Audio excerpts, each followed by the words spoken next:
Muy buenos días. Quiero expresar un saludo cariñoso para todas y todos los ciudadanos y ciudadanas que se encuentran en esta sala. Muy agradecido por la invitación que me ha formulado la Universidad de Baja California para poder compartir con ustedes reflexiones sobre el tema de responsabilidad universitaria. Un saludo respetuoso para el señor rector de la Universidad de Baja California, la señora vicerrectora, las autoridades acá presentes de la referida universidad, los docentes, estudiantes de la misma, igual un abrazo fraterno a nombre de mis compatriotas bolivianos, bolivianas, que tienen las mismas inquietudes, sueños y también indignaciones que ustedes. Más que una disertación, yo podría hablar más bien de una reflexión conjunta sobre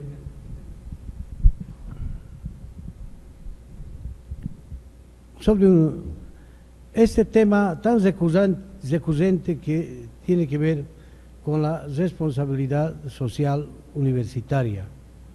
Para empezar, antes de referirnos expresamente al tema, creo que es fundamental hacer referencia a la razón de existencia de una universidad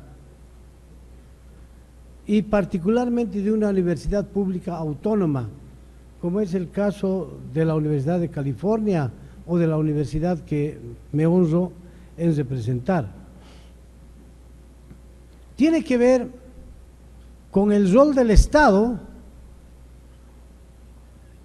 tiene que ver con el servicio que debe dar el Estado, con la obligación que tiene el Estado en relación a la sociedad civil y fundamentalmente tiene que ver con los derechos que el Estado está en la obligación de garantizar precisamente para todos los ciudadanos y ciudadanas que habitan en el territorio de ese Estado. Lo que quiero decir es que el Estado, como ese conglomerado humano, como esa sociedad jurídica, políticamente organizada dentro de un territorio común y determinado, que tiene una estructura de poder, que tiene como elementos constitutivos justamente a una instancia de conducción del Estado, un kubernetes en términos griegos, si ustedes quieren, ese Estado que también tiene un territorio donde ejerce soberanía, pero hay el tercer elemento constitutivo elemental de un Estado que si no existiera este tercer elemento no podría llamarse Estado ni podría existir, es el elemento humano, la gente, los ancianos, los adultos, los niños, los jóvenes, en fin, los que habitan en ese Estado. Es al que se debe el Estado, es el que le da identidad, es el que le da vida y por tanto la razón de existencia de un Estado y de sus instancias de poder gubernamental, legislativo, jurisdiccional, etcétera, es que el conjunto de acciones de la autoridad pública debe estar destinada, orientada a satisfacer las principales necesidades de ese elemento humano, de su sociedad.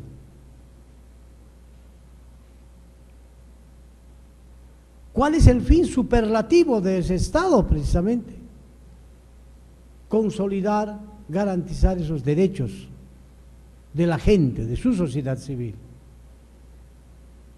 ¿Y cuáles serán esos derechos que tiene el ciudadano común y corriente, independientemente del color de su piel, de su nacionalidad, de su religión, de su estatus económico?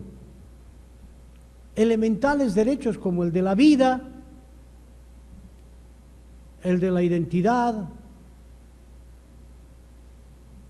propiedad, dignidad, libertad,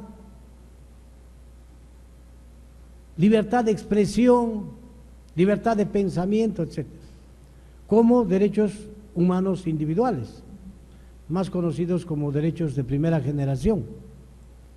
Pero simultáneamente, y es ahí donde vale la pena tomar como parámetro referencial la propia Revolución Mexicana, ¿no?, que a partir de la Constitución de Querétaro ha promovido la doctrina del constitucionalismo social, ha enarbolado y ha contagiado al conjunto del continente americano los derechos económicos, sociales y culturales, los DESC, desde el derecho al trabajo, la salud, educación, derecho a la tierra. Estos derechos económicos, sociales y culturales que le dan al Estado un rostro más social, ya no de inspiración tan liberal, es donde queremos detenernos un momento, porque precisamente dentro de estos derechos conocidos como de segunda generación, por haber emergido y enarbolado con posterior a los derechos liberales individuales, es que el derecho a la educación, consagrado en el Pacto Internacional de Derechos Económicos, Sociales y Culturales, aprobada por la Asamblea General de las Naciones Unidas allá en 1966, y que también está prevista en las constituciones de cada país, es que se constituye en un imperativo categórico para cada Estado, para cada autoridad pública, el de viabilizarlo, el de hacer extensivo a todos sus ciudadanos, el de garantizar su vigencia y su ejercicio en todos los niveles, la educación escolar, así como la educación superior, la educación universitaria. ¿Por qué? Porque la experiencia nos ha mostrado en todos estos años que el instrumento más idóneo para viabilizar el verdadero desarrollo de un país, de un Estado, para mejorar la calidad de vida de las personas, para superar la ignorancia, el analfabetismo, para consolidar tus libertades, en concreto para construir una verdadera ciudadanía, es la educación. Y es, por tanto, los esfuerzos que mencionaba el señor rector de la Universidad de Baja California hace un momento, tienen esa orientación altruista. Solo la educación nos va a permitir a los pueblos alcanzar niveles de vida más dignos. No utilizo la palabra solo en sentido exclusivista, sino como el pivote fundamental, como el instrumento ideal.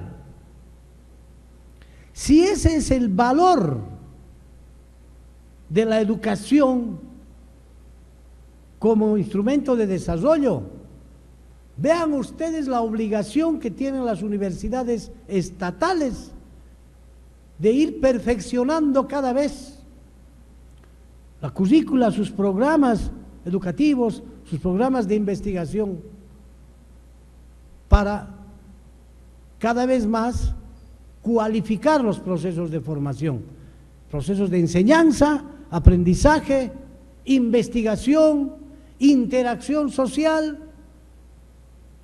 y finalmente una contribución efectiva de esa universidad al desarrollo de tu país.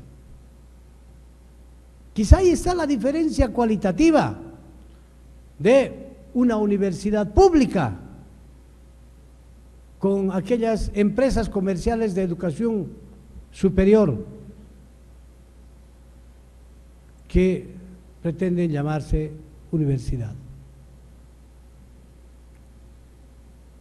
El compromiso político de una universidad con su pueblo, con su país, con su sociedad. ¿Por qué? Porque el Estado, a través de la universidad pública, invierte en los 80.000, 90.000 estudiantes que están en las aulas de una universidad pública. Y que por tanto esa inversión que hace el Estado utilizando los recursos de un pueblo, al final debes de tornar al mismo pueblo en términos de impacto, en términos de beneficio para el colectivo humano al que pertenece esa universidad. Por consiguiente, cuando hablamos de responsabilidad social universitaria, justamente estamos refiriéndonos a la respuesta que debe dar una universidad pública a través del ejercicio de sus funciones centrales de docencia, investigación, extensión, gestión interna. ¿Para qué? Para atender, allanar las necesidades de transformación que tiene una sociedad en aras del desarrollo humano, pero fundamentalmente un desarrollo sostenible.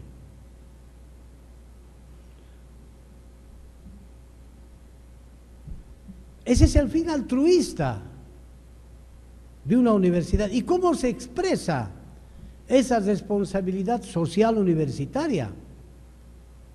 A través de valores. No puede haber una universidad pública si no tiene como referente bioético los valores. ¿Y cuáles son esos valores? Esas traducidas en las aspiraciones de una sociedad, desde el valor patriotismo, desde el valor solidaridad, desde el valor compromiso social, el valor libertad, el valor liberación, el valor dignidad, para, sobre la base de estos referentes éticos o bioéticos, desarrollar políticas institucionales tendientes a garantizar una efectiva formación, calidad en la formación, de modo que egresen de esas universidades públicos profesionales excelentemente formados, pero no es suficiente, y es allá donde quiero utilizar este segundo escenario. No es suficiente que la universidad defina un conjunto de políticas de una formación efectiva, de investigación eficaz, si sus docentes y estudiantes no están comprometidos con ese objetivo altruista. Estudiar por obligación debe ser el razonamiento más peligroso que puede darse en un estudiante, o enseñar simplemente inspirado en una relación económica de dependencia laboral. Es necesario asimilar y entender que la docencia es un apostolado. Desde el punto de vista de que no solo estás transmitiendo conocimientos,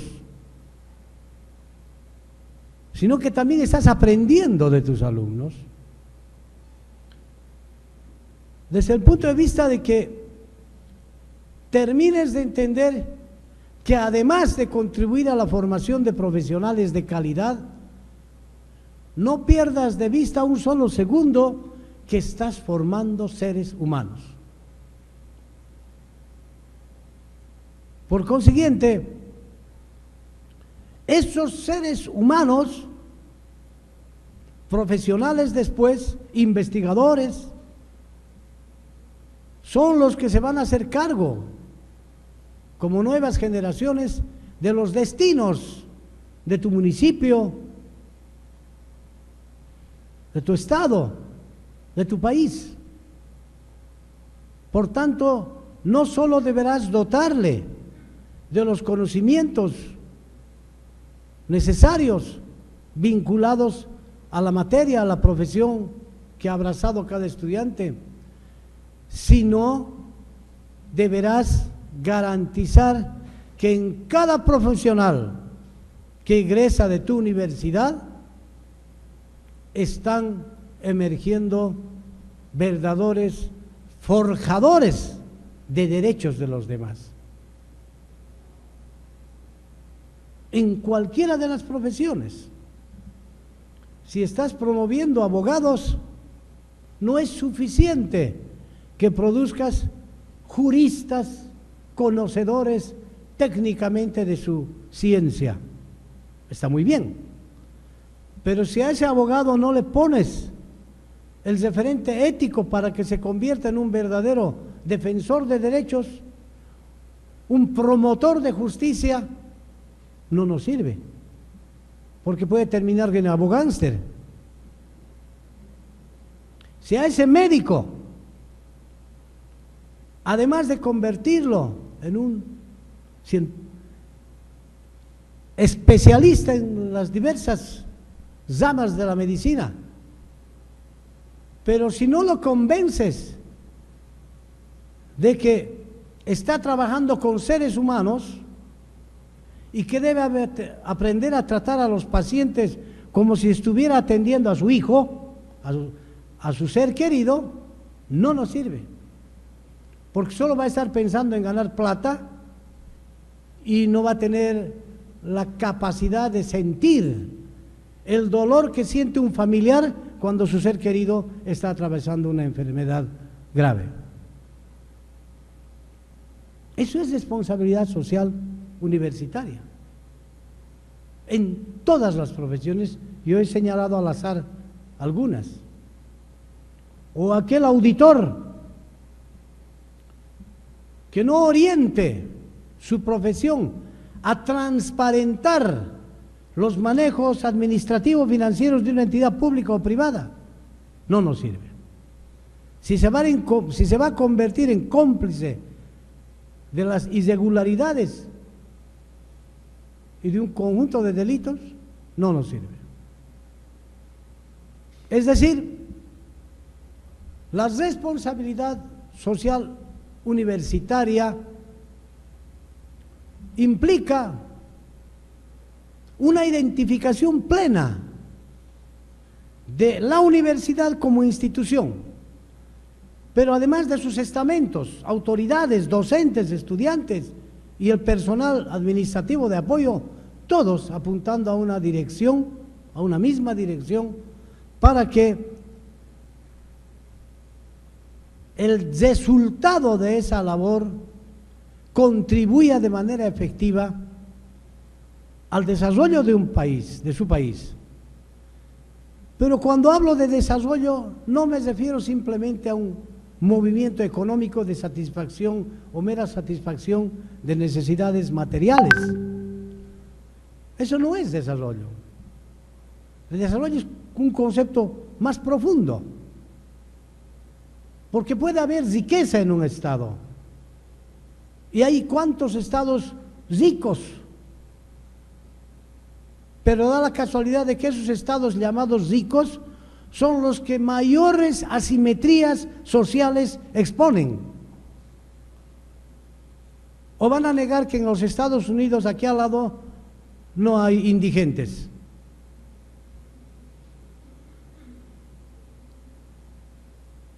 Entonces, responsabilidad social universitaria también implica contribuir efectivamente a la extinción de las inequidades, de las asimetrías,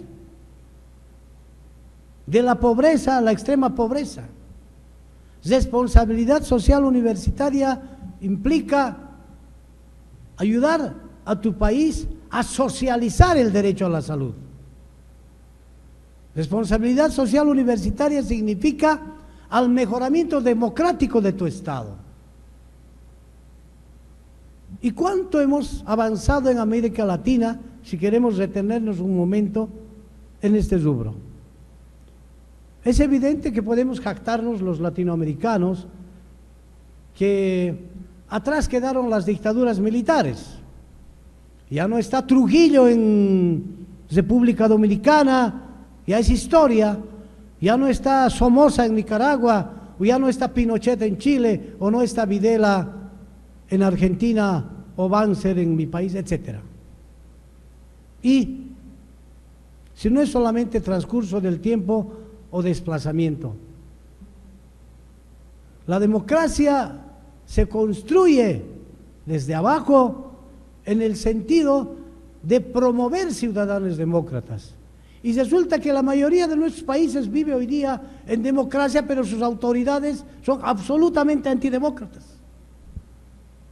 Y resulta que las acciones autoritarias contra la sociedad civil provienen precisamente de exceso o abuso de poder en las instancias públicas.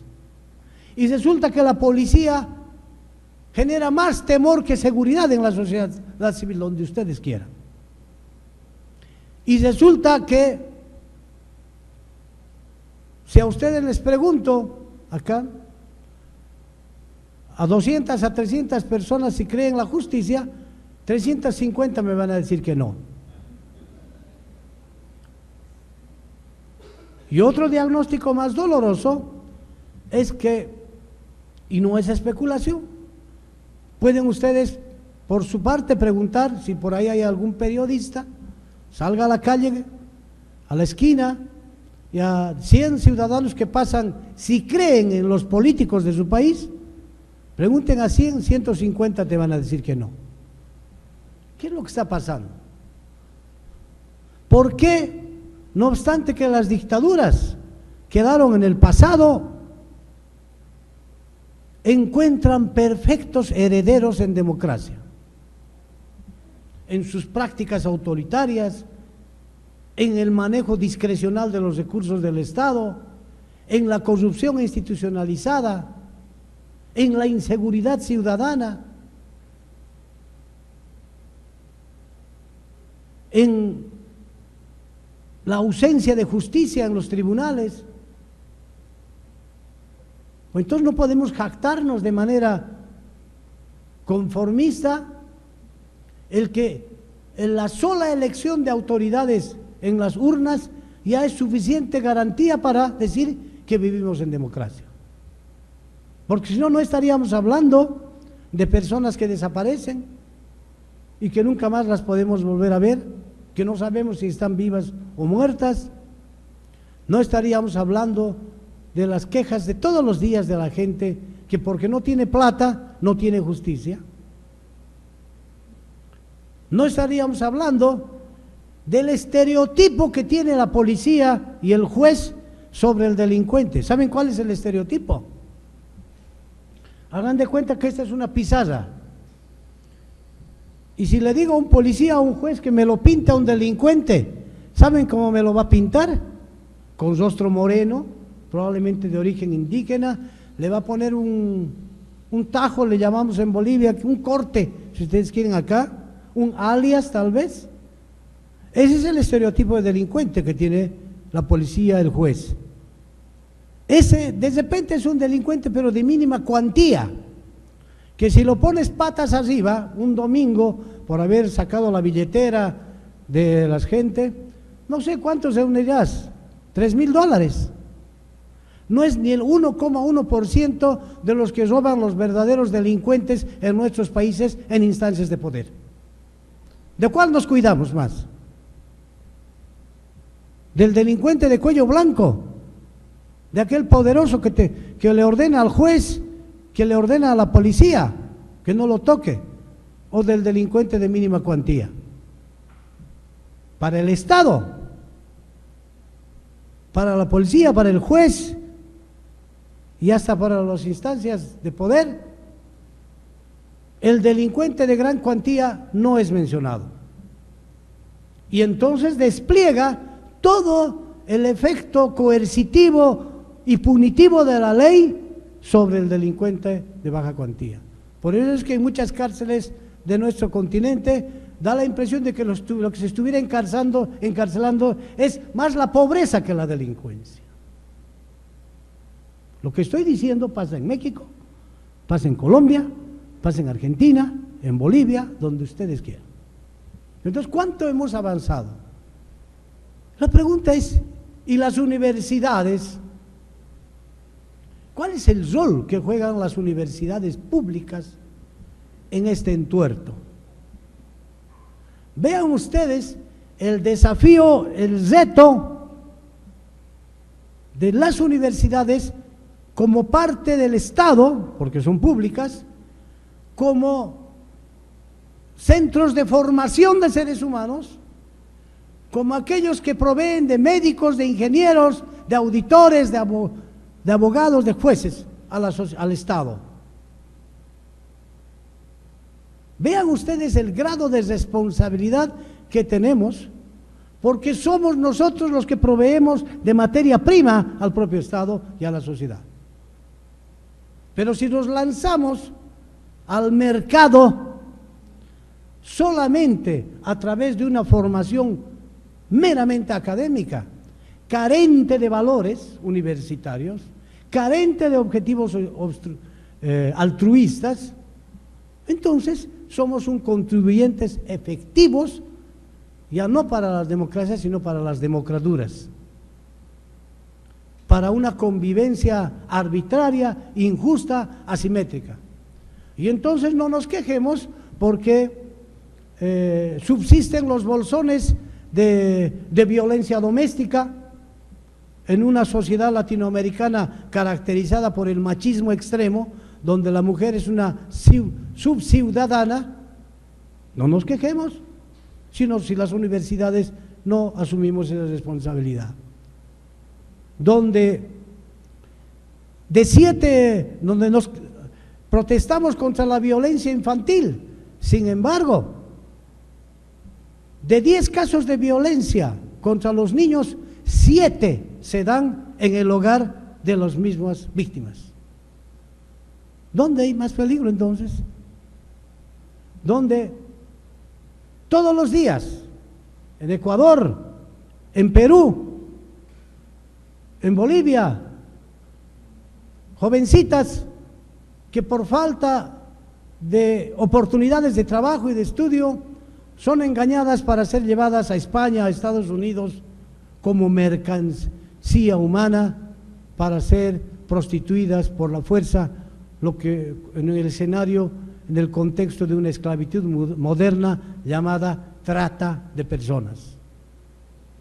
A ver si puede salir de ese esquema, y donde las mafias que se organizan para tramitar visas, para generar esos circuitos de tráfico de seres humanos de tu país hasta Europa, funcionan a la perfección sobre la base de la mirada pasiva de nuestras autoridades públicas, donde todos los días desaparecen niños y nos encontramos que el tráfico de órganos es una de las actividades más lucrativas del mundo. El tráfico de armas, el narcotráfico y el tráfico de seres humanos son las 3 actividades más cuantiosas en este siglo XXI. ¿Cuánto hace el Estado para afrontar esto? En los 2 primeros casos probablemente, ¿no? Vean, en los aeropuertos te controlan si estás llevando armas, hasta tu corta uñas te incautan, ¿no es verdad? En el aeropuerto, es algo de metal. Viene el peso y te huele la maleta para ver si estás llevando droga. ¿Dónde están las máquinas que vigilan la mercancía humana? Esa pasa por las narices de las autoridades públicas. Y tienes un ejemplo elocuente, ostensible, de esclavitud moderna del siglo XXI, con niños que son utilizados para explotarlos con mujeres que son explotadas sexualmente y también jóvenes, incluso en ese mismo objetivo. Entonces, estimados compatriotas, la responsabilidad social universitaria no puede ser un mero concepto académico. La responsabilidad social universitaria debe constituirse en un compromiso político, social, humano de las universidades públicas. El Estado invierte en nosotros, el Estado nos paga, pero más allá de esa relación laboral, económica, hay un compromiso de por vida. Por eso para mí es fundamental entender la docencia como un apostolado, la conducción de las universidades como un apostolado.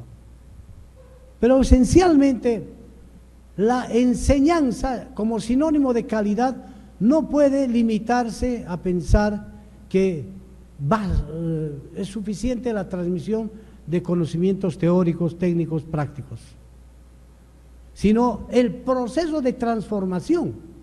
Las universidades públicas son las que administran masas de seres humanos, 80.000, 90.000, etcétera.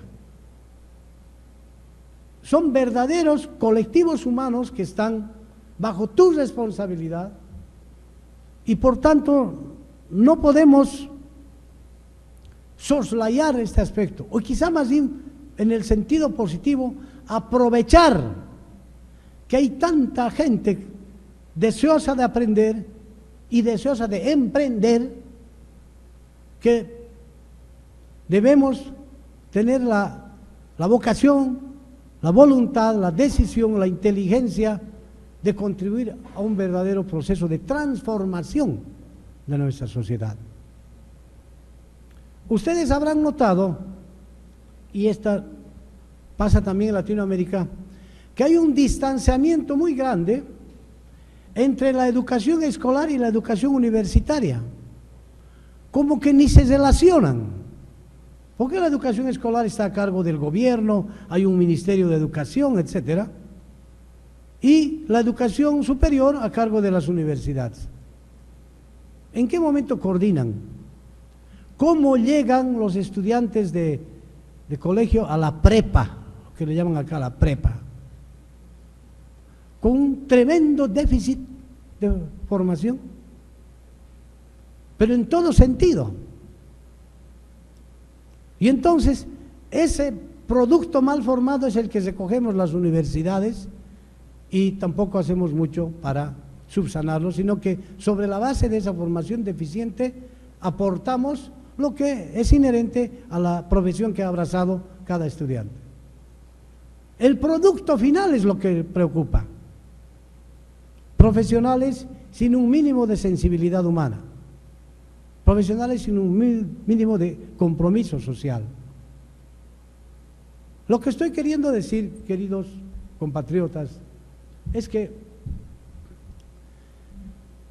hay un peligroso proceso de individualización donde el referente principal para el que estudia y el potencial profesional es el elemento económico. Estudio tal cosa porque se gana bien, porque me va a ir bien.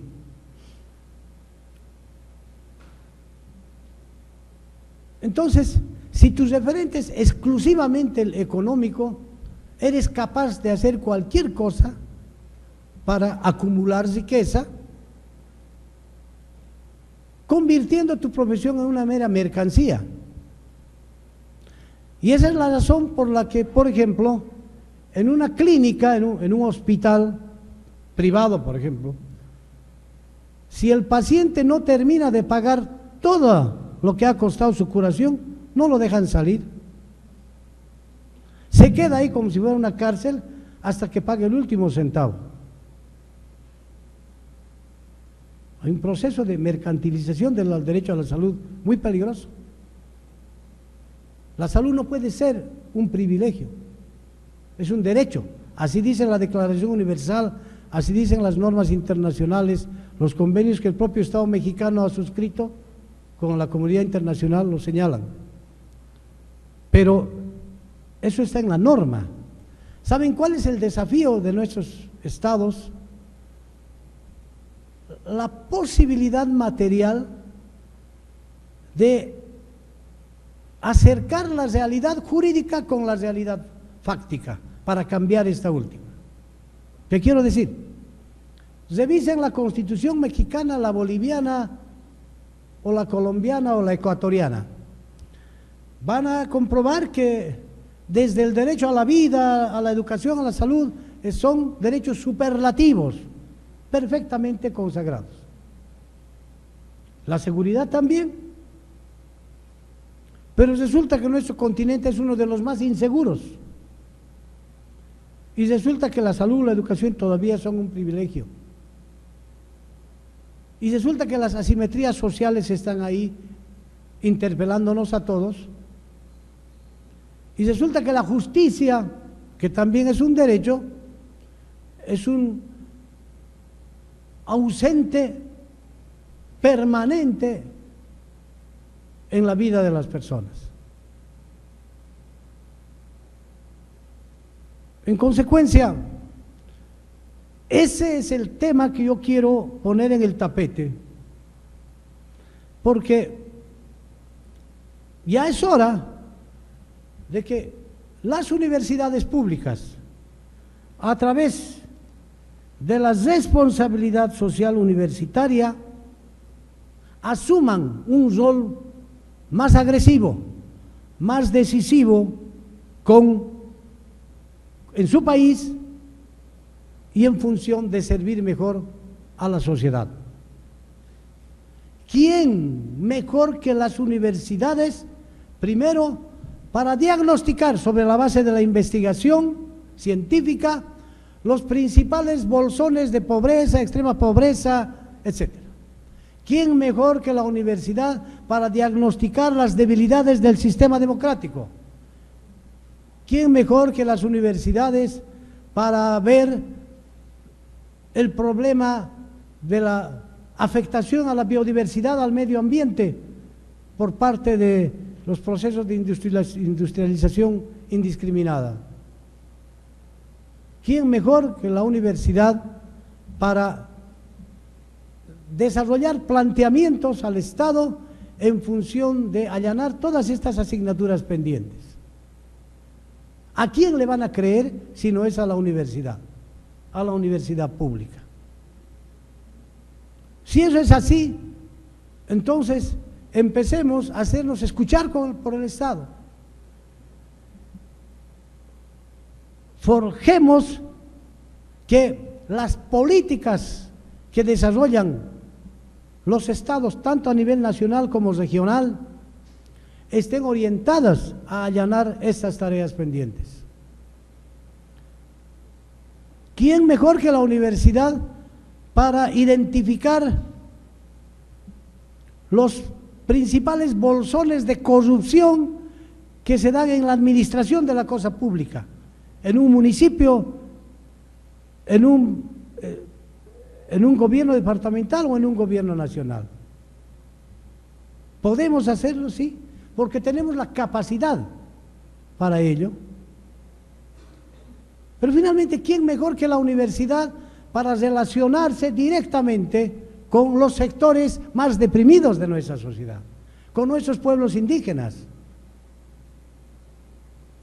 ¿Quién mejor que la universidad para reclamar ante el Estado por la sistemática y permanente vulneración de los derechos de nuestros pueblos indígenas?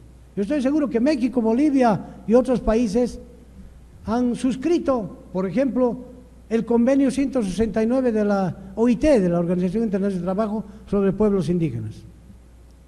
Es un país que tiene más o menos 15 millones de pueblos indígenas, México, aproximadamente. La población indígena en México es superior al total de la población de mi país, que somos 11 millones. La pregunta es, ¿realmente hoy día han alcanzado su verdadera ciudadanía los pueblos indígenas? ¿Cuánto se cumple, en qué medida se cumple la Declaración de las Naciones Unidas sobre los Derechos de Pueblos Indígenas, que ha institucionalizado el derecho a la consulta previa e informada? Cuando los estados desarrollan un conjunto de acciones, los gobiernos, sin cumplir con este requisito de la consulta previa, del respeto a su cosmovisión, a su idiosincrasia, a su cultura.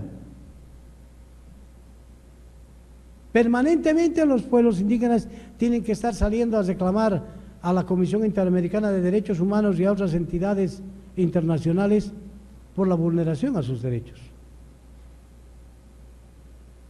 La universidad puede jugar un rol acá fundamental, justamente asumiendo con vocación patriótica, con sensibilidad humana, con compromiso social, estas tareas. Yo creo que es en esa dimensión que debemos ver el tema de la responsabilidad social universitaria. Utilizando, ya voy terminando, utilizando un instrumento esencial con que cuenta la universidad pública. ¿Saben cómo se llama? La autonomía universitaria. La autonomía universitaria como el derecho o la potestad que tenemos de elegir nuestras propias autoridades, de elaborar nuestros propios planes académicos, de elaborar nuestro propio presupuesto, de elegir nuestro personal, en fin, de vivir y finalmente de desarrollarnos sobre la base de nuestras propias consignas, sin que el Estado o el gobierno pueda interferir, es parte de nuestra identidad. Pero hay que verlo como un instrumento eficaz que sin necesidad de pelearnos con el Estado, haciendo respetar esa autonomía, podemos desarrollar un trabajo efectivo de responsabilidad social en favor de la sociedad civil, en favor de nuestro pueblo, en favor de los sectores más marginados o menos favorecidos. Y es por ello, entonces, que desde la universidad es perfectamente posible, yo creo, construir puentes de alianzas estratégicas con nuestro pueblo. Desde la universidad podemos contribuir efectivamente al surgimiento de un nuevo Estado. Yo tengo un diagnóstico muy parecido para todos los países latinoamericanos, y es que hay un viejo Estado que no termina de morir y un nuevo Estado que no termina de nacer. Y hay que acelerar ese proceso. Un Estado solidario, un Estado de equidades, de igualdad de derechos, donde las mujeres y los varones tengan los mismos derechos y responsabilidades, donde exista realmente una igualdad de condiciones de todos y de todas. La universidad puede contribuir al desarrollo pleno. La universidad puede promover la cultura de la solidaridad. La universidad puede insuflar en la sociedad civil, inicialmente a través de los jóvenes que se forman, los valores, que es fundamental, justamente para la promoción de una nueva sociedad.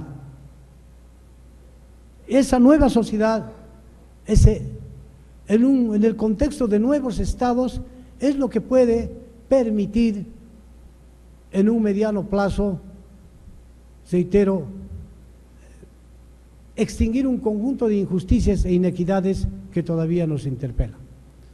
Yo podría terminar parafraseando precisamente, y me gusta repetirlo consecutivamente, a un gran hermano latinoamericano colombiano, que de poeta, y que ustedes todos lo conocen, poeta, escritor, que nos decía alguna vez que los inventores de fábulas creemos que no es tarde para la construcción de una nueva utopía, una nueva una utopía arrasadora de la vida, de una nueva vida donde no le pongan precio a tu vida, donde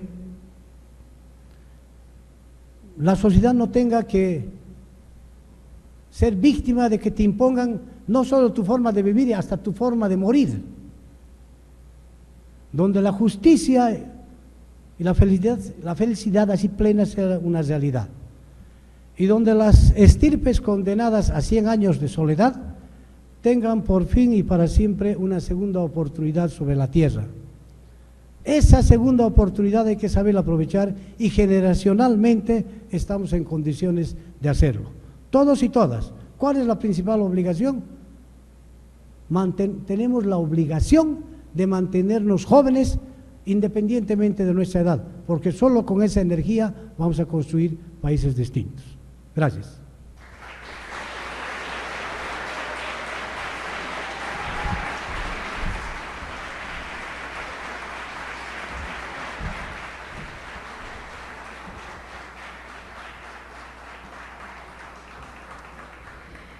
Ahora damos inicio a la sesión de preguntas. Invitamos a nuestro distinguido invitado, el doctor Waldo Albarracín Sánchez, a dar respuesta a las preguntas hechas por los asistentes a esta presentación.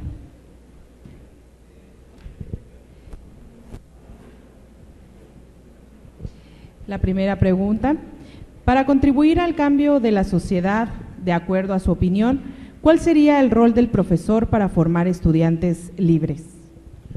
¿Me podrías repetir? Para contribuir al cambio de la sociedad, de acuerdo a su opinión, ¿cuál sería el rol del profesor para formar estudiantes libres?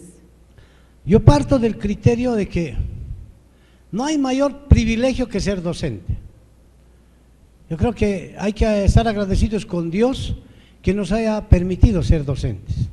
No hay profesión más hermosa que ser docente.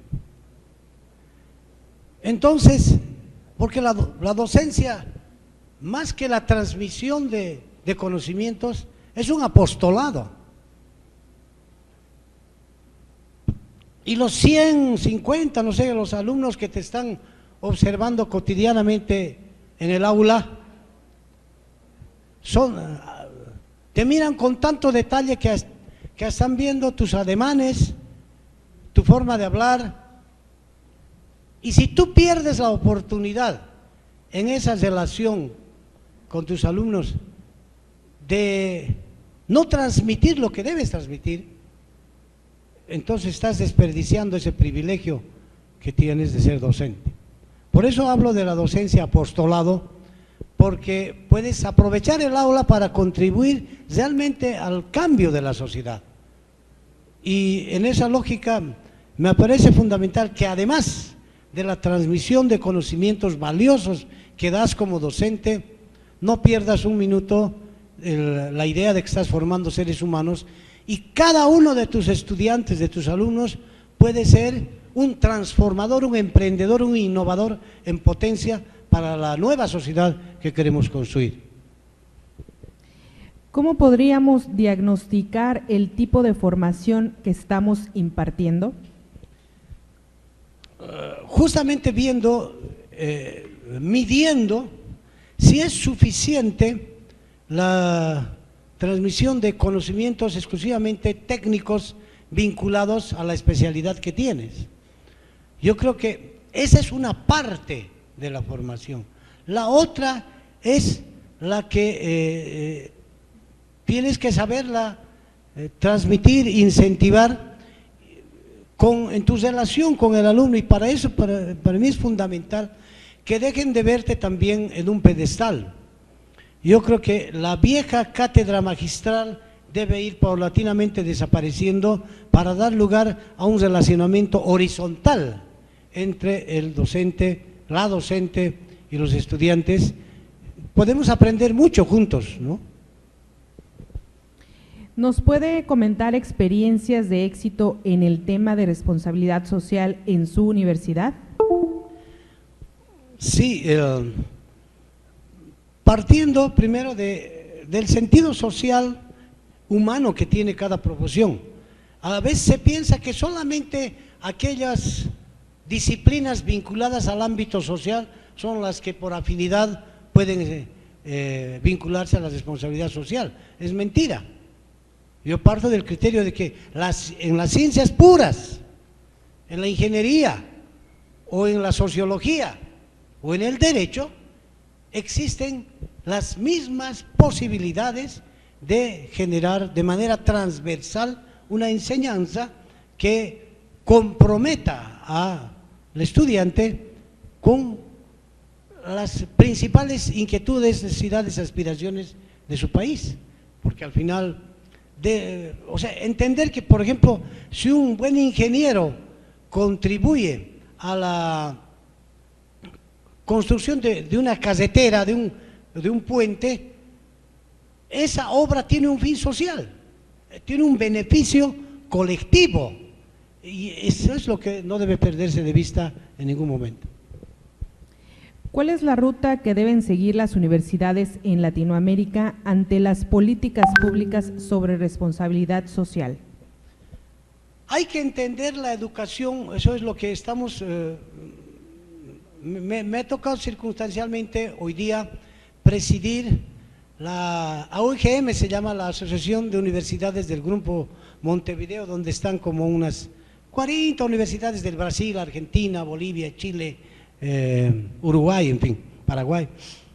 Y nosotros tenemos una consigna que es de que la educación es un bien público. Si la educación es un bien público, entonces tenemos que darle una dimensión cualitativamente distinta a la que, por ejemplo, le dan algunas empresas comerciales de educación superior. ¿Por qué? Porque si es un bien público, es un patrimonio del pueblo y por tanto debe estar orientada a mejorar las condiciones de vida del colectivo humano al que perteneces. La siguiente pregunta, doctor: ¿cómo formar en valores a los universitarios para sostenerse íntegros y como agentes de cambio social? Nosotros debemos tener la honestidad intelectual de reconocer que muchas taras vienen de la sociedad a la que pertenecemos. Le pongo un ejemplo. ¿Por qué el machismo es un problema todavía irresuelto?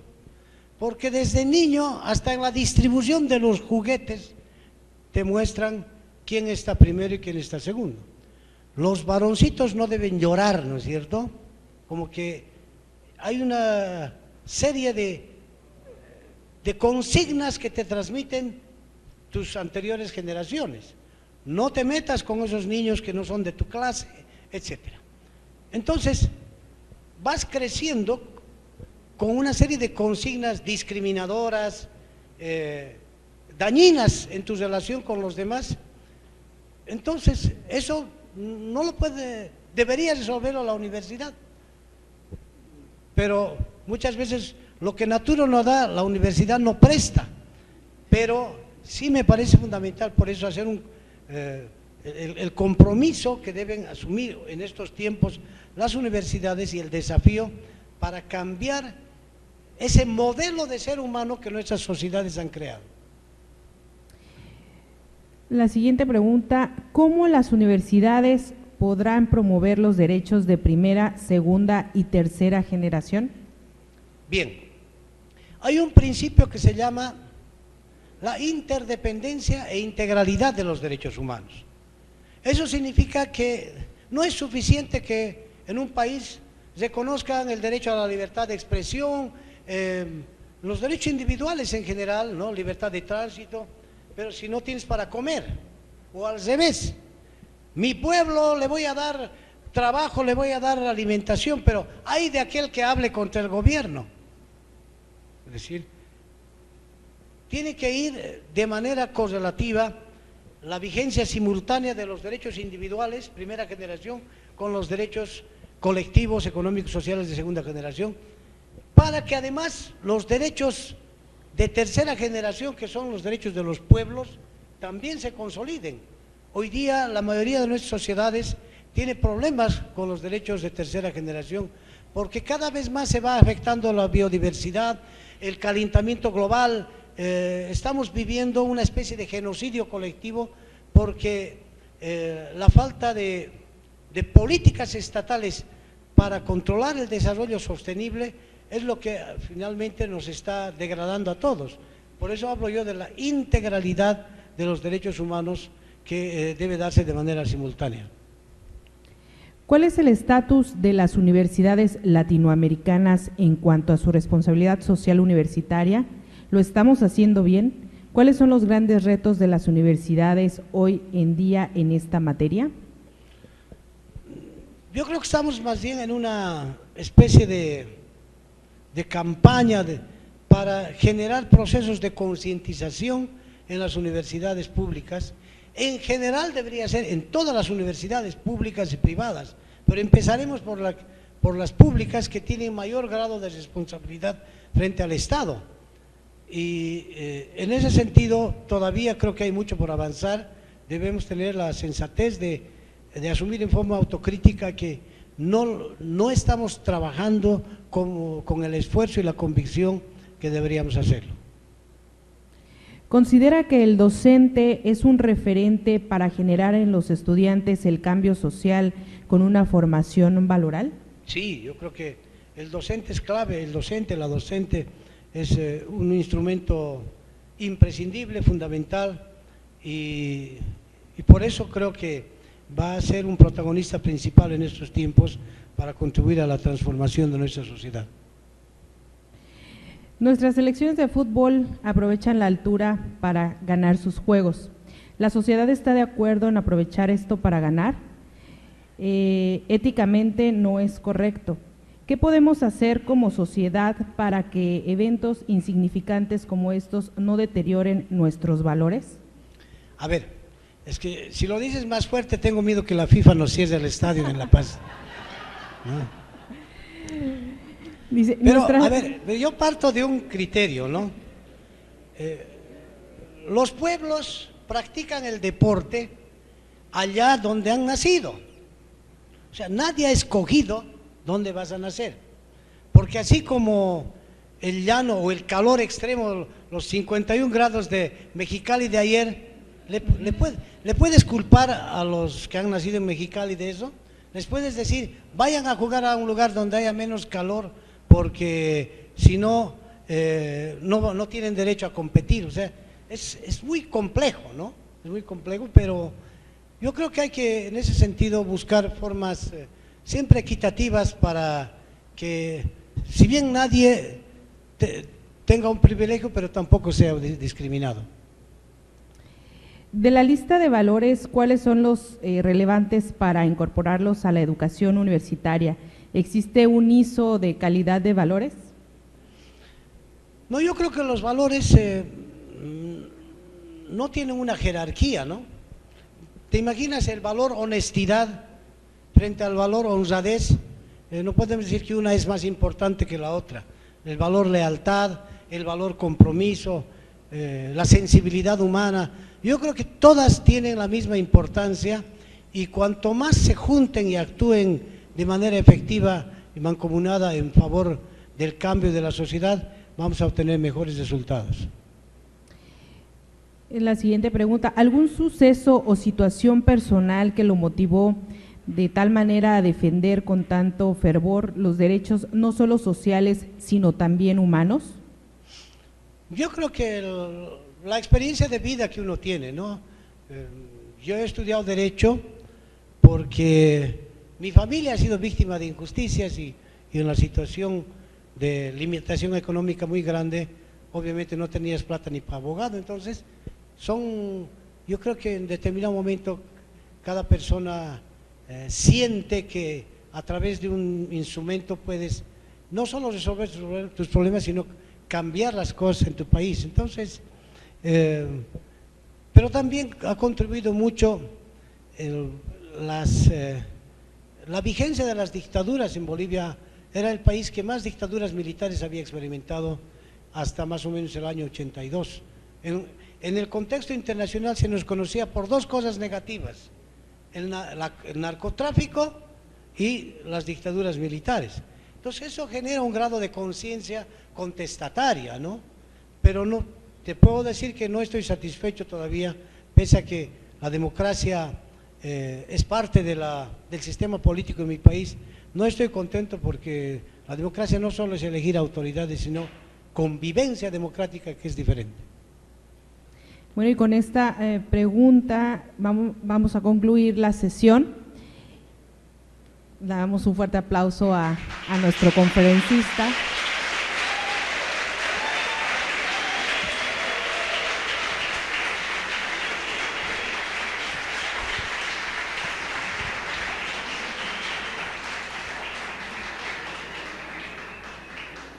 Y como muestra del profundo agradecimiento de los universitarios, invitamos al doctor Juan Manuel Osegueda Hernández, rector de la Universidad Autónoma de Baja California, a hacer entrega a nuestro invitado de honor de un obsequio, el borrego cimarrón, emblema de la Universidad Autónoma de Baja California, el cual simboliza la fortaleza y perseverancia que como universitarios, profesionistas y seres humanos debemos tener para llegar a la cima y mantenernos ahí con éxito pese a cualquier adversidad.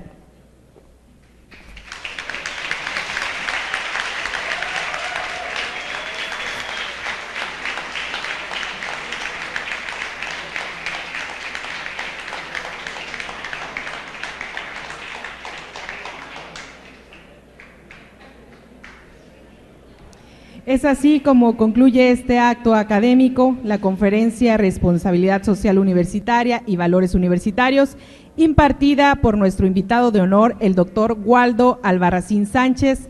La Universidad Autónoma de Baja California agradece su asistencia a este acto. Que tengan muy buena tarde.